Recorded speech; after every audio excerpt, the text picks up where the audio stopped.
ജൂജീസ് favourite വേൾഡിന്റെ വചന കേൾവിയിലേക്ക് എല്ലാവർക്കും സ്വാഗതം. പ്രതിദിന വിശുദ്ധ വേദ പുസ്തക വായന 950 ദിവസം. മത്തായി എഴുതിയ സുവിശേഷം 23 അധ്യായം. അനന്തരം യേശു പുരുഷാരത്തോടും തന്റെ ശിഷ്യന്മാരോടും പറഞ്ഞത്, ശാസ്ത്രിമാരും പരീശന്മാരും മോശയുടെ പീഠത്തിൽ ഇരിക്കുന്നു. ആകയാൽ അവർ നിങ്ങളോട് പറയുന്നത് ഒക്കെയും പ്രമാണിച്ചു ചെയ്യുവിൻ. അവരുടെ പ്രവൃത്തികൾ പോലെ ചെയ്യരുത് താനും. അവർ പറയുന്നതല്ലാതെ ചെയ്യുന്നില്ലല്ലോ. അവർ ഘനമുള്ള ചുമടുകളെ കെട്ടി മനുഷ്യരുടെ തോളിൽ വയ്ക്കുന്നു. ഒരു വിരൽ കൊണ്ടുപോലും അവയെ തൊടുവാൻ അവർക്ക് മനസ്സില്ല. അവർ തങ്ങളുടെ പ്രവൃത്തികളെല്ലാം മനുഷ്യർ കാണേണ്ടതിനത്രേ ചെയ്യുന്നത്. തങ്ങളുടെ മന്ത്രപ്പട്ട വീതിയാക്കി തൊങ്ങൽ വലുതാക്കുന്നു. അത്താഴത്തിൽ പ്രധാന സ്ഥലവും പള്ളിയിൽ മുഖ്യാസനവും അങ്ങാടിയിൽ വന്ദനവും മനുഷ്യർ റബ്ബി എന്ന് വിളിക്കുന്നതും അവർക്ക് പ്രിയമാകുന്നു. നിങ്ങളോ റബ്ബി എന്ന പേർ എടുക്കരുത്, ഒരുത്തനത്രേ നിങ്ങളുടെ ഗുരു.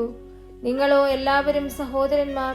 ഭൂമിയിൽ ആരെയും പിതാവ് എന്ന് വിളിക്കരുത്, ഒരുത്തനത്രേ നിങ്ങളുടെ പിതാവ്, സ്വർഗസ്ഥൻ തന്നെ. നിങ്ങൾ നായകന്മാർ എന്നും പേരെടുക്കരുത്, ഒരുത്തനത്രേ നിങ്ങളുടെ നായകൻ, ക്രിസ്തു തന്നെ. നിങ്ങളിൽ ഏറ്റവും വലിയവൻ നിങ്ങളുടെ ശുശ്രൂഷക്കാരൻ ആകേണം. തന്നെത്താൻ ഉയർത്തുന്നവനെല്ലാം താഴ്ത്തപ്പെടും, തന്നെത്താൻ താഴ്ത്തുന്നവനെല്ലാം ഉയർത്തപ്പെടും. കപടവർത്തിക്കാരായ ശാസ്ത്രിമാരും പരീശന്മാരുമായുള്ളവരെ, നിങ്ങൾക്ക് ഹാ കഷ്ടം. നിങ്ങൾ മനുഷ്യർക്ക് സ്വർഗരാജ്യം അടച്ചു കളയുന്നു. നിങ്ങൾ കടക്കുന്നില്ല, കടക്കുന്നവരെ കടപ്പാൻ സമ്മതിക്കുന്നതുമില്ല. കപടഭക്തിക്കാരായ ശാസ്ത്രിമാരും പരീശന്മാരുമായുള്ളവരെ, നിങ്ങൾക്ക് ഹാ കഷ്ടം.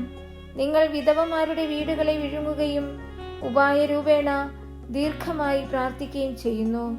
ഇത് ഹേതുവായി നിങ്ങൾക്ക് കടുമയേറിയ ശിക്ഷാവിധി വരും. കപടഭക്തിക്കാരായ ശാസ്ത്രിമാരും പരീശന്മാരുമായുള്ളവരെ, നിങ്ങൾക്ക് ഹാ കഷ്ടം. നിങ്ങൾ ഒരുത്തനെ മതത്തിൽ ചേർക്കുവാൻ കടലും കരയും ചുറ്റി നടക്കുന്നു. ചേർന്ന ശേഷം അവനെ നിങ്ങളെക്കാൾ ഇരട്ടിച്ച നരകയോഗ്യൻ ആക്കുന്നു. ആരെങ്കിലും മന്ദിരത്തെ ചൊല്ലി സത്യം ചെയ്താൽ ഏതുമില്ല എന്നും, മന്ദിരത്തിലെ സ്വർണത്തെ ചൊല്ലി സത്യം ചെയ്യുന്നവനോ കടക്കാരൻ എന്നും പറയുന്ന കുരുടന്മാരായ വഴികാട്ടികളെ, നിങ്ങൾക്ക് ഹാ കഷ്ടം. മൂഢന്മാരും കുരുടന്മാരുമായുള്ളവരെ, ഏത് വലിയത്, സ്വർണമോ സ്വർണത്തെ ശുദ്ധീകരിക്കുന്ന മന്ദിരമോ? യാഗപീഠത്തെ ചൊല്ലി സത്യം ചെയ്താൽ ഏതുമില്ല, അതിന്മേലുള്ള വഴിപാട് ചൊല്ലി സത്യം ചെയ്യുന്നവനോ കടക്കാരൻ എന്ന് നിങ്ങൾ പറയുന്നു. കുരുടന്മാരായുള്ളവരെ, ഏത് വലിയത്, വഴിപാടോ വഴിപാടിനെ ശുദ്ധീകരിക്കുന്ന യാഗപീഠമോ? ആകയാൽ യാഗപീഠത്തെ ചൊല്ലി സത്യം ചെയ്യുന്നവൻ അതിനെയും അതിന്മേലുള്ള സകലത്തെയും ചൊല്ലി സത്യം ചെയ്യുന്നു. മന്ദിരത്തെ ചൊല്ലി സത്യം ചെയ്യുന്നവൻ അതിനെയും അതിൽ വസിക്കുന്നവനെയും ചൊല്ലി സത്യം ചെയ്യുന്നു. സ്വർഗത്തെ ചൊല്ലി സത്യം ചെയ്യുന്നവൻ ദൈവത്തിന്റെ സിംഹാസനത്തെയും അതിൽ ഇരിക്കുന്നവനെയും ചൊല്ലി സത്യം ചെയ്യുന്നു. കപടഭക്തിക്കാരായ ശാസ്ത്രിമാരും പരീശന്മാരുമായുള്ളവരെ, നിങ്ങൾക്ക് ഹാ കഷ്ടം.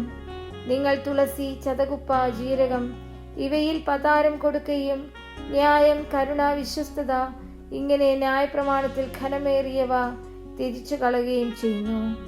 അത് ചെയ്യുകയും ഇത് ത്യജിക്കാതിരിക്കുകയും വേണം. കുരുടന്മാരായ വഴികാട്ടികളെ, നിങ്ങൾ കൊതുകിനെ അരിച്ചെടുക്കുകയും ഒട്ടകത്തെ വിഴുങ്ങിക്കളയുകയും ചെയ്യുന്നു. കപടഭക്തിക്കാരായ ശാസ്ത്രിമാരും പരീശന്മാരുമായുള്ളവരെ, നിങ്ങൾക്ക് ഹാ കഷ്ടം. നിങ്ങൾ കിണ്ടിക്കിണ്ണങ്ങളുടെ പുറം വെടിപ്പാക്കുന്നു, അകത്തോ കവർച്ചയും അതിക്രമവും നിറഞ്ഞിരിക്കുന്നു. കുരുടനായ പരീശനെ കിണ്ടിക്കിണ്ണങ്ങളുടെ പുറം വെടിപ്പാക്കേണ്ടതിന് മുൻപേ അവയുടെ അകം വെടിപ്പാക്കുക. കപടഭക്തിക്കാരായ ശാസ്ത്രിമാരും പരീശന്മാരുമായുള്ളവരെ, നിങ്ങൾക്ക് ഹാ കഷ്ടം. വെള്ള തേച്ച ശവക്കല്ലറകളോട് നിങ്ങൾ ഒത്തിരിക്കുന്നു. അവ പുറമെ അഴകായി ശോഭിക്കുന്നുവെങ്കിലും അകമേ ചത്തവരുടെ അസ്ഥികളും സകലവിധ അശുദ്ധിയും നിറഞ്ഞിരിക്കുന്നു. അങ്ങനെ തന്നെ പുറമേ നിങ്ങൾ നീതിമാന്മാർ എന്ന് മനുഷ്യർക്ക് തോന്നുന്നു, അകമേയോ കപടഭക്തിയും അധർമ്മവും നിറഞ്ഞവരത്രേ. കപടഭക്തിക്കാരായ ശാസ്ത്രിമാരും പരീശന്മാരുമായുള്ളവരെ, നിങ്ങൾക്ക് ഹാ കഷ്ടം.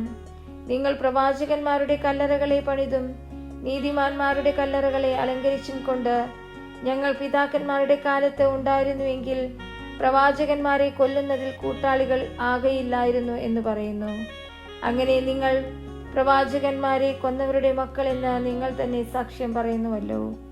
പിതാക്കന്മാരുടെ അളവ് നിങ്ങൾ പൂരിപ്പിച്ചുകൊള്ളുവിൻ.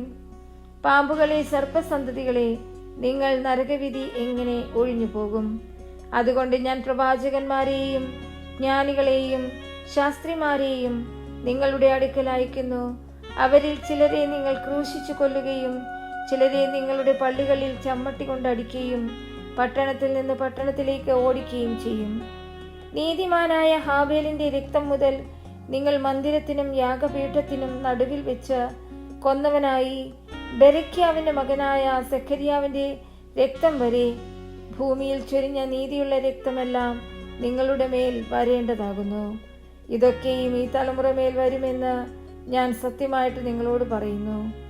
യെരൂശലേമേ, യെരൂശലേമേ, പ്രവാചകന്മാരെ കൊല്ലുകയും നിന്റെ അടുക്കൽ അയച്ചിരിക്കുന്നവരെ കല്ലെറിയുകയും ചെയ്യുന്നവളെ, കോഴി തന്റെ കുഞ്ഞുങ്ങളെ ചിറകിൻ കീഴിൽ ചേർക്കും പോലെ നിന്റെ മക്കളെ ചേർത്തുകൊള്ളുവാൻ എനിക്ക് എത്ര വട്ടം മനസ്സായിരുന്നു, നിങ്ങൾക്കോ മനസ്സായില്ല. നിങ്ങളുടെ ഭവനം ശൂന്യമായി തീരും.